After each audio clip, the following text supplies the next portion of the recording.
Bonjour, je souhaite faire une vidéo là sur une installation solaire et particulièrement sur la sortie courant alternatif numéro 2 du Victron Multi plus 2. Donc d'abord je vais rapidement présenter l'installation qui a 1 an et demi. Alors là vous avez les panneaux, il y a 8 kW, 2 kW, 2 kW, 2 kW en haut et encore une rangée derrière. Au passage, là, je vais vous montrer un petit gadget que j'ai mis là qui permet de mesurer la luminosité du soleil.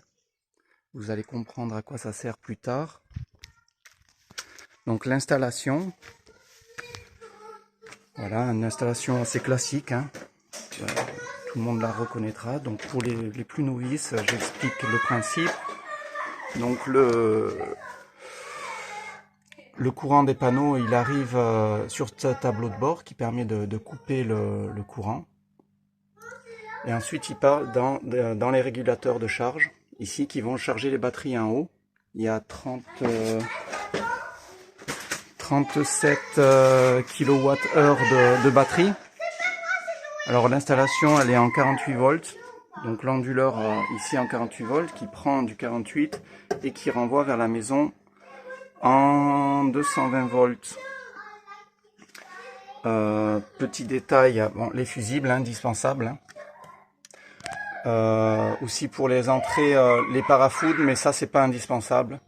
Et pour les novices, hein, le plus important, mettre la terre avant quoi qu'il arrive pour éviter de griller tous les appareils sensibles, routeurs, tout ce qui touche à l'internet.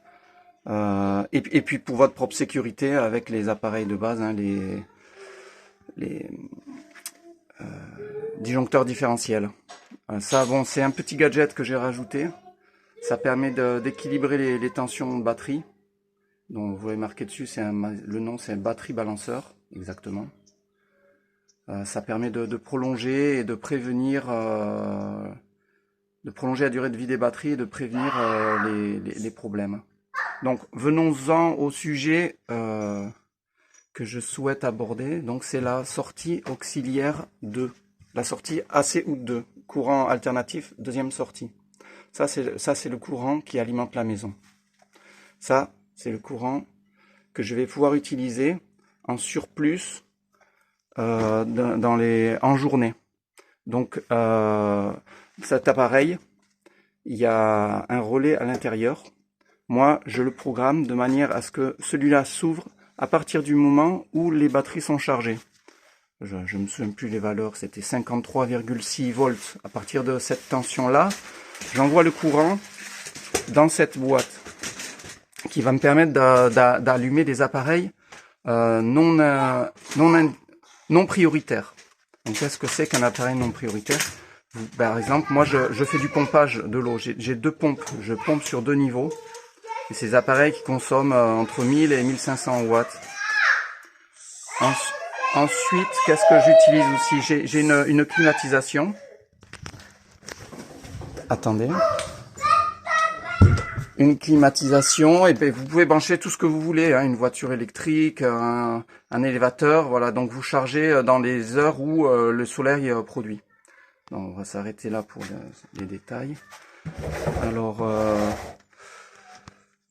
j'ai quand même une sécurité ici pour passer en manuel au cas où, par exemple, votre cuve se vide dans la nuit, que vous avez plus d'eau dans la nuit, donc vous pouvez passer en manuel. Donc ça force le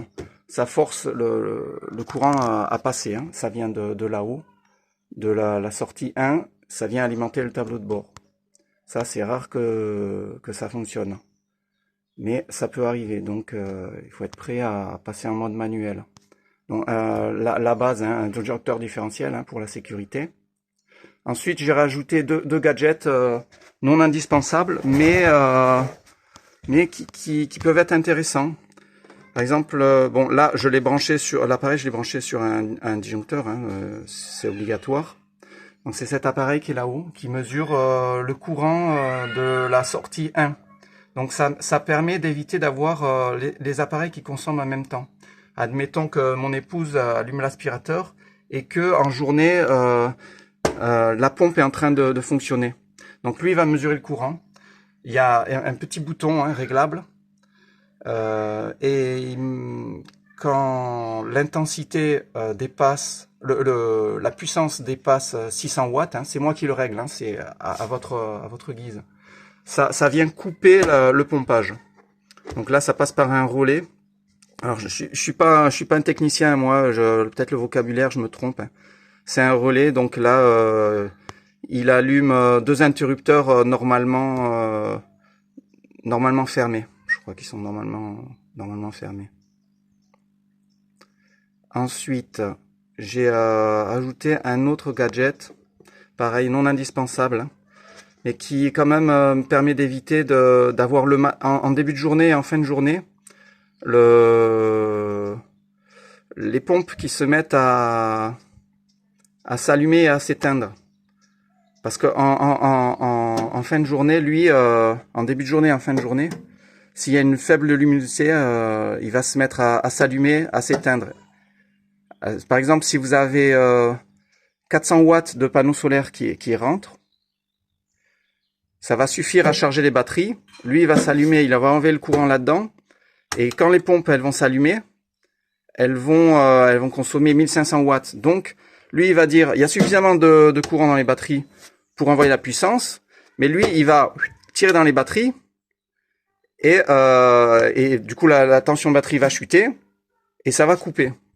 Et ça va faire un cycle comme ça va se couper, se rallumer, se couper, se rallumer. Donc le fait d'avoir ajouté ici un système qui est basé sur la luminosité de la lumière qui se passe en extérieur.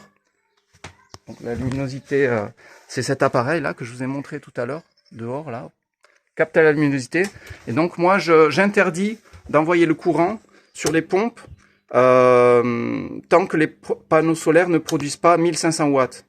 Bon, ça c'est un appareil de base pour capter la luminosité, mais quand même c'est un appareil relativement cher parce qu'il va quand même jusqu'à 100 000 lumens. C'est un appareil Legrand, j'ai pas trouvé d'autres modèles. Bon, l'inconvénient c'est que lui, il fait l'inverse de ce que je veux. Il allume la lumière quand il fait nuit, alors que moi je veux l'inverse. Donc du coup, je le branche sur un relais, pareil, mais par contre qui lui est normalement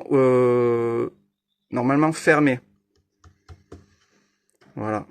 D'ailleurs, il vient de s'allumer. Et celui-là, il a un temporisateur. Quand ça s'allume et quand ça s'éteint, il attend à peu près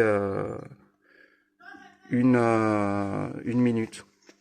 Bon, je suis un peu novice dans les explications. J'espère que vous aurez un peu compris. Après, d'autres détails plutôt personnels sur cet appareil là, par exemple, pour du lithium par Amazon, c'est bien.